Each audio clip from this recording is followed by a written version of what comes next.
Taste the Daily. மக்களுக்கு செயல்படுத்த வேண்டிய திட்டங்களுக்கு நிதி இல்லை என ஸ்டாலின் நீலிக்கண்ணீர் வடிக்கும் போது கார் பந்தயம் நடத்த மட்டும் எப்படி நிதி கிடைத்தது என அதிமுக பொதுச் செயலாளர் எடப்பாடி கே பழனிசாமி கேள்வி எழுப்பியுள்ளார். தூத்துக்குடி மாவட்டம் கோவில்பட்டி தேவர் சிலை பகுதியில் எழுச்சி உரையாற்றிய அவர் இதனை தெரிவித்தார். திரு ஸ்டாலின் எப்பொழுது கேட்டாலும் பணமில்லைன்னு சொல்றார். அப்ப கார் பந்தயம் நடத்துறதுக்கு எங்கிருந்து பணம் வந்தது? கார் பந்தயம் தேவையா நாட்டுக்கு?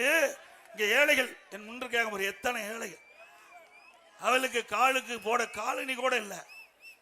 இப்படிப்பட்ட நிலையில இருக்கின்ற பொழுது திரு ஸ்டாலினுடைய மகன் திரு உதயநிதி ஸ்டாலின் அவர்கள் அங்கே சென்னை மாநகர மத்திய பகுதியில் கார் பந்தயம் நடத்துறார். இப்படிப்பட்டவர்களாம் ஆட்சியில இருக்க வேணுமா?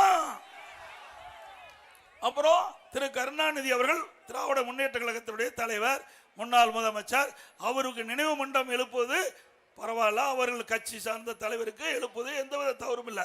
ஆனா எழுதாத பேனாவை கடல்ல கொண்டு போய் 2 கிலோமீட்டருக்கு அப்புறம் 2 கிலோமீட்டர் தொலைவில் எழுதாத பேனா போய் 82 கோடி செலவு பண்ணி வைக்கலாமா?